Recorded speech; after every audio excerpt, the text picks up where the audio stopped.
terra i aigua, origen de civilitzacions. Elements naturals que, posats en relació durant segles, han donat forma a la cultura, la història i l'art.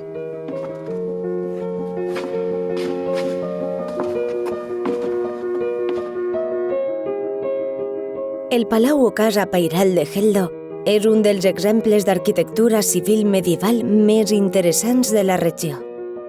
Tipològicament, es tracta d'un edifici molt complex, l'origen del qual es remunta a època islàmica.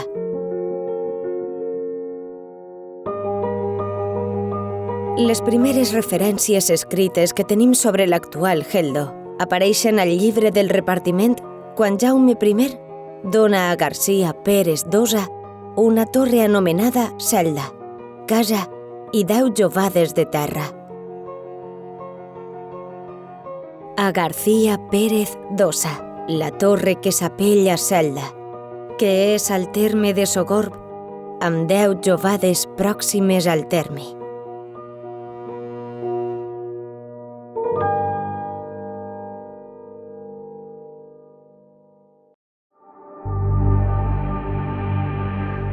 La torre donada per Jaume I és de planta quadrada i 3 alçades. Està feta de carreus aparellats i sembla que en origen va ser una torre ràpita. Les ràpites eren fortificacions polivalents destinades a la vigilància d'espais de frontera. A vegades portaven associades mesquites o defenses. En el cas de Geldo, l'actual paret sud del palau podria haver estat part d'una construcció defensiva. Les ràpides també es van fer servir per difondre l'islam, per la qual cosa la seva torre era un minaret. Part de l'edifici també servia com a alberg per a viatgers o refugi de místics dedicats a l'oració o a l'estudi.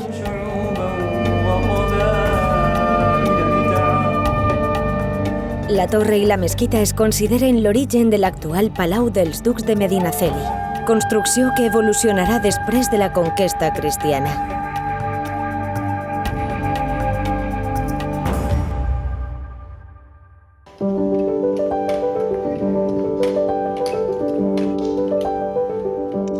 Cal avançar un segle per a tornar a trobar documentació escrita del palau. En 1404, l'edifici passa a ser propietat de la família Vallterra i en 1416 és venut a Bernat Tomàs Sorell, primer senyor de Geldo. La propietat va ser un bé moble que va pertànyer a la família del Sorell durant moltes generacions.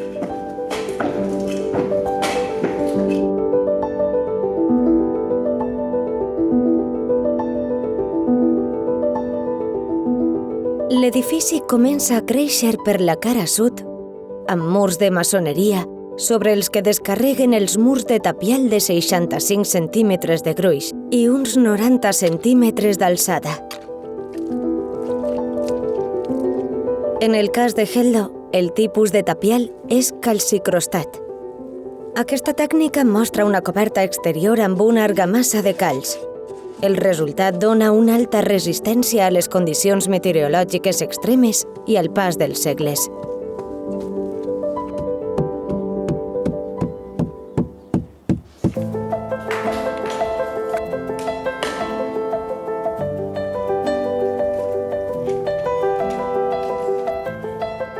L'edifici s'habilità com a residència senyorial i l'espai original s'amplià. Es va configurar a un pati obert, com molts dels palaus gòtics del Regne de València.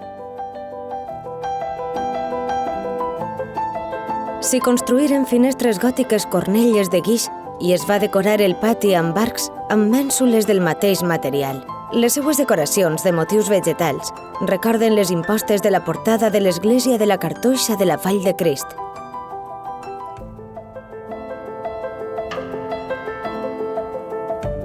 Als capitells podem observar l'escut dels ducs en relleu. Les finestres gòtiques en pedra de la façana sembla que són posteriors, ja que van aprofitar els espais buits que existien abans.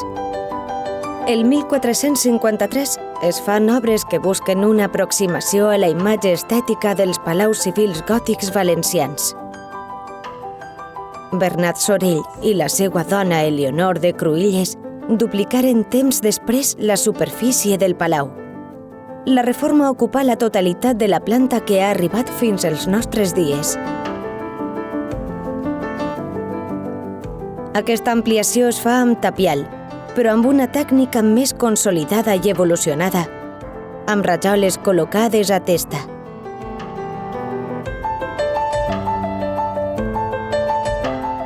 Com el terrissaire que modela una jarra d'argila, i aquesta pren forma mentre les mans la van allargant. L'antiga Xeldo comença a configurar-se com un petit nucli de població.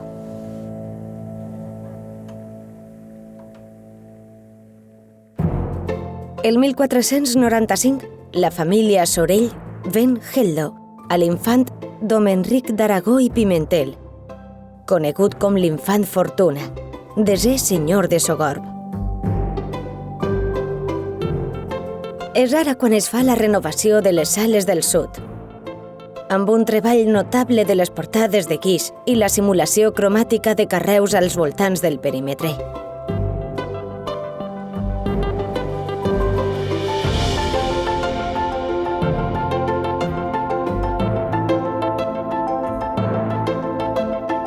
Hi apareixen especejaments fingits de carreus a les escales, galeries del pati i a les voltes dels entresòls. Des de feia temps, a la comarca hi havia humils explotacions dedicades a la producció artesanal de l'algeps.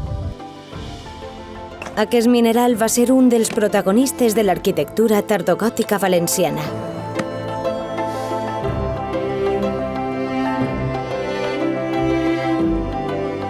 L'esplendor de l'edifici arriba al seu punt més àlgid, com quan un artesà, després de moltes hores de treball, finalitza la seva obra. Al Palau dels Ducs de Medinaceli s'utilitzaren gran quantitat de vasos ceràmics al llarg de les diferents fases constructives. La tècnica permetia alleugerir el pes de les voltes. Les gerres reblides dins de l'obra creaven espais on l'aire substituïa pedres, fang i fusta, perquè la història i l'arqueologia tenen relats sorprenents. Allò que durant segles van ser gerres defectuoses, destinades a ser destruïdes o a formar part de murs i sostres, ara són peces arqueològiques de gran interès. Les seues decoracions i estat de conservació ens permeten seguir pistes clares sobre èpoques i utilitats. Ajuden a mostrar com era la societat, la natura, la religió i l'art.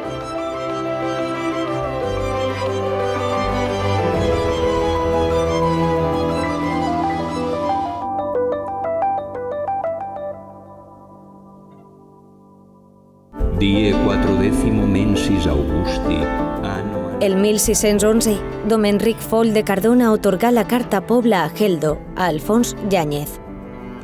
Era el punt de partida d'un nou ordre social, possiblement alterat per l'expulsió dels moriscos, que havia provocat la pèrdua d'un 30% de la població del Regne de València 2 anys abans. Possiblement, des d'abans del segle XV, Geldo ja tenia una certa estructura urbana i social als voltants del palau, amb cases, forn i molí. Però amb l'expulsió dels moriscos es va haver de repoblar la zona.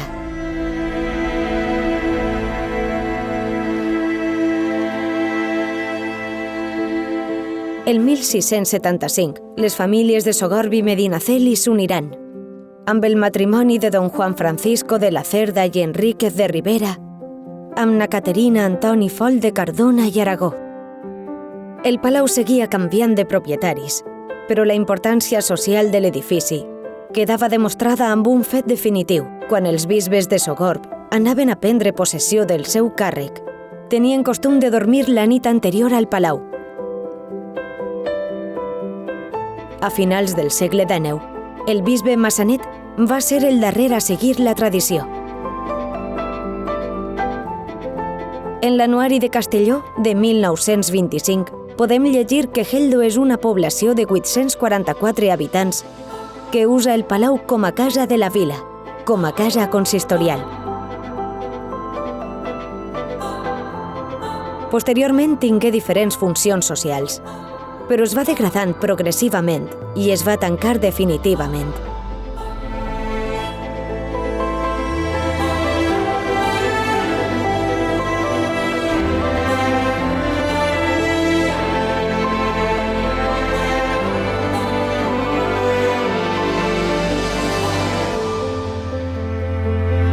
Amb més de 6 segles, el Palau dels Ducs de Medinaceli recupera la seva esplendor, la seva història i el seu espai per tal de dinamitzar i posar en valor un edifici que mai no hauria d'haver estat oblidat.